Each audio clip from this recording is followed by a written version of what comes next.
5, 8, 9ನೇ ತರಗತಿಯ ಎಕ್ಸಾಮ್ ಅನ್ನುವಂಥದ್ದು ನಾಳೆ ಸೋಮವಾರ ನಡೆಯುತ್ತಾ ಸರ್ ಅಂತ ತುಂಬ ಜನರು ಕೇಳ್ತಾ ಇದ್ರಿ.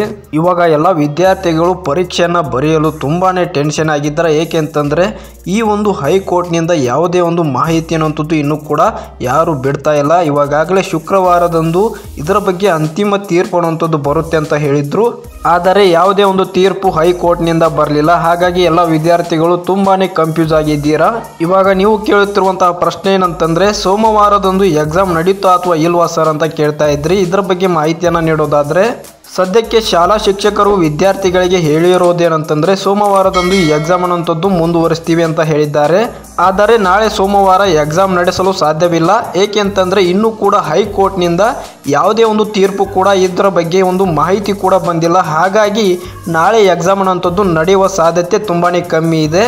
ಹಾಗಾಗಿ ಎಲ್ಲ ವಿದ್ಯಾರ್ಥಿಗಳು ಟೆನ್ಷನ್ ಆಗುವಂಥ ಅವಶ್ಯಕತೆ ಇಲ್ಲ. ಏಕೆಂತಂದರೆ ನಾಳೆ ಅಂತಿಮವಾಗಿ ಇದರ ಬಗ್ಗೆ ಒಂದು ತೀರ್ಪು ಅನ್ನುವಂಥದ್ದು ಹೊರಬೀಳುತ್ತೆ. ಆವಾಗ ನಿಮಗೆ ಎಕ್ಸಾಮನ್ನು ಯಾವಾಗ ನಡೆಸಬೇಕು ಎಂಬುದರ ಬಗ್ಗೆ ಒಂದು ಡೇಟನ್ನು ಬಿಡ್ತಾರೆ. ಆವಾಗ ನೀವು ನಿಮ್ಮ ಒಂದು ತರಗತಿ ಎಕ್ಸಾಮನ್ನು ಬರೆಯಬಹುದಾಗಿರುತ್ತೆ ಅಂತ ಹೇಳ್ಬೋದು. ಹಾಗಾಗಿ ಎಲ್ಲ ವಿದ್ಯಾರ್ಥಿಗಳು ಟೆನ್ಷನನ್ನು ಆಗುವಂಥ ಅವಶ್ಯಕತೆ ಇಲ್ಲ. ಹಾಗಾಗಿ ನಾಳೆವರೆಗೂ ವೇಟ್ ಮಾಡಿ. ಖಂಡಿತವಾಗಲೂ ನಾಳೆ ಅಂತಿಮವಾದ ಒಂದು ತೀರ್ಪು ಅನ್ನುವಂಥದ್ದು ಹೊರಬೀಳುತ್ತೆ ಅಂತ ಹೇಳಿದ್ದಾರೆ. ನಾಳೆ ತೀರ್ಪು ಬಂದ ತಕ್ಷಣವೇ ಈ ಒಂದು ಚಾನಲಲ್ಲಿ ಅದ್ರ ಬಗ್ಗೆ ಮಾಹಿತಿಯನ್ನು ನೀಡ್ತೀನಿ. ಅದಕ್ಕೋಸ್ಕರ ನಮ್ಮ ಚಾನಲ್ನ ಸಬ್ಸ್ಕ್ರೈಬ್ ಮಾಡಿಕೊಂಡು ಪಕ್ಕದಲ್ಲಿ ಕಾಣುವಂತಹ ನೋಟಿಫಿಕೇಶನ್ ಬೆಲ್ ಬಟನ್ ಕೂಡ ಆನ್ ಮಾಡ್ಕೊಳ್ಳಿ. ಹಾಗೆ ನಿಮ್ಗೇನಾದರೂ ಡೌಟ್ಗಳಿದ್ದರೆ ನಮ್ಮ ಕಮೆಂಟ್ ಬಾಕ್ಸಲ್ಲಿ ಕಮೆಂಟ್ ಮಾಡಿ ತಿಳಿಸಿ. ಹಾಗೆ ವಿಡಿಯೋ ಇಷ್ಟ ಆದರೆ ಒಂದು ಲೈಕ್ ಮಾಡಿ. ಮುಂದಿನ ವಿಡಿಯೋದಲ್ಲಿ ಸಿಗೋಣ. Thank you.